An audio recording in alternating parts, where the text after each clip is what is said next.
जाती है। परमात्मा ही एक संसार में ऐसा है, क्योंकि जीवात्मा में और परमात्मा में यही अंतर है। क्या अंतर है? जीवात्मा की कहानी दुख से शुरू होती है। कहां से शुरू होती है? दुख से। क्योंकि जीव जब जगत में आता है तो दुख लेके आता है। 9 महीने तक, बोलो ईमानदारी से बताओ, 9 महीने तक मां के उदर में रहा, बोलो वहां सुख मिला कि दुख मिला? जल्दी बोलो, मिला दुख कि नहीं मिला? यहां तक कि जब दुनिया में आया तो मां को जिंदगी मौत की लड़ाई लड़नी पड़ी। बोलो, जिंदगी मौत की लड़ाई तुम्हारे पीछे मां ने लड़ी कि नहीं लड़ी? 9 महीने तक तुम मां के उदर में रहे, गर्भ में रहे। इसके बाद जब संसार में आए तो मां को अपनी जिंदगी दांव पे लगानी पड़ी। भगवान की कृपा रही कि तुम भी सुरक्षित आ गए और मां भी सुरक्षित हो गई। ये भगवान की कृपा थी। बोलो ठीक नहीं? लेकिन जब तुम इस संसार में आए तो हंसते हुए आए कि रोते हुए? बोलो, आए रोते हुए। एक बात और बतावे, कभी कभी ऐसी कंडीशन हो जाती है कि कोई बेटा कहीं कहीं और कभी कभी और कहीं कहीं कि कोई बेटा पैदा होता है तो रोता नहीं, कभी कभी होता है, वैसे प्रायः तो रोते ही है, लेकिन कभी कभी होता है कि नहीं, रोता नहीं है, तो जबरदस्ती उसे रुलाया जाता है। जाने क्या क्या पता नहीं तमाम प्रकार वो किए जाते। क्यों? और जब वो रो देता है तब थाली बजती हो, थालियां बजने लगती हैं। क्यों भाई? खुशियां मनाई। जब तक वो रोता नहीं है तब तक थाली नहीं बजती है। बजती है क्या? जब तक वो रोता नहीं है तब तक थाली नहीं बजती। उसको रुलाने में ही सब लगे रहते हैं कि रो है, वो रो है, इसको रुलाओ, किसी तरह रुला। इसका मतलब है कि जीव गर्भ में रहा तो कष्ट पाया, संसार में आया तो रोते हुए आया। बोलो आया कि नहीं आया प्यारे? और सुन लीजिए, आपको हम बतावे, सही बात तो ये है, ये जो तुम्हारा स्वरूप बदला है ना, स्वरूप जो तुम्हारा बदला है, ये किसने बदला? मैं कहता हूं अवस्था ने कम बदला है, समस्याओं ने ज्यादा बदला है। जो तुम्हारा चेहरा बदला है वो अवस्था ने कम बदला है, लेकिन समस्याओं ने ज्यादा बदला है। इसका मतलब है समस्या का तात्पर्य है व्यथा, कष्ट। बोलो है कि नहीं? इस संसार में कोई आएगा तो व्यथाएं उसको घेर लेंगी।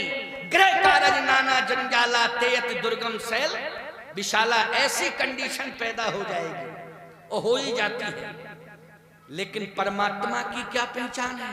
समस्याएं बड़ी से बड़ी क्यों ना आ जाएं, लेकिन वो रोता नहीं है, वो गाता है। वो क्या करता है?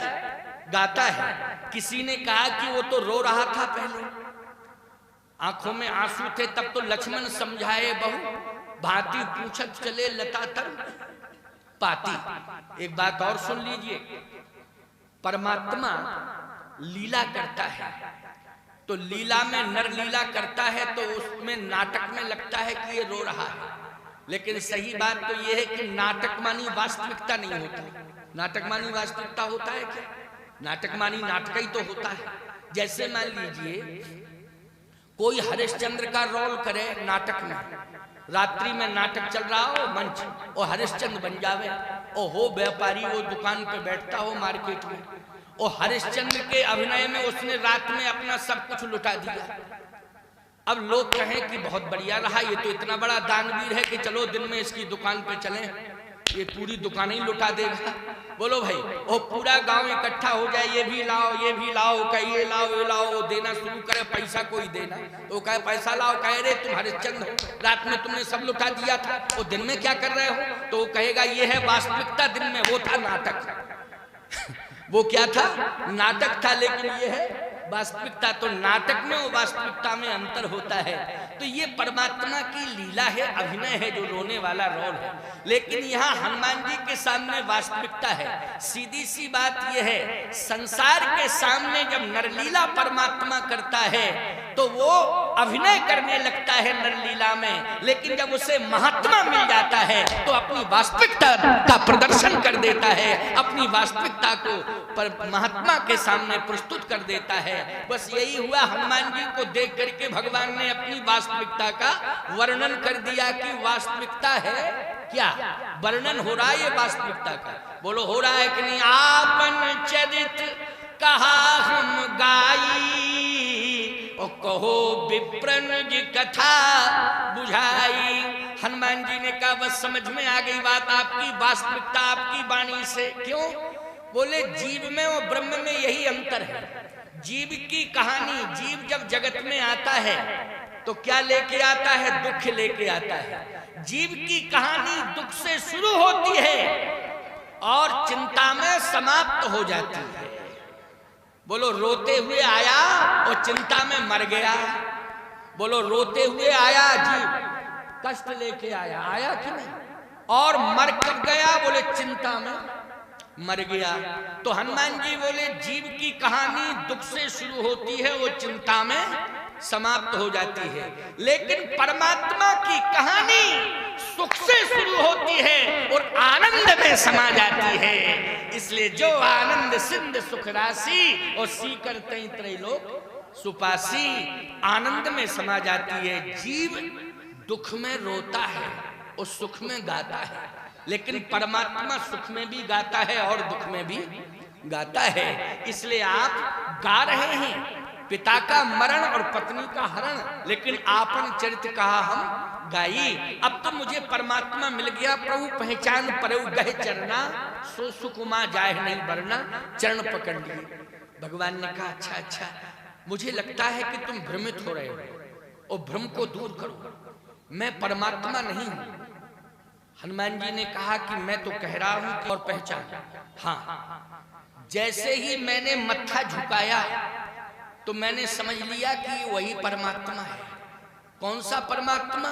जब मैं ध्यान करता था तो मेरे हृदय में आ जाता था। हनुमान जी बोले जब मैं आंख बंद करता था तो वो परमात्मा मेरे हृदय में आ जाता था, लेकिन अंतर ये है कि जब आंख खोलता था तो परमात्मा वो हृदय से दूर हो जाता था।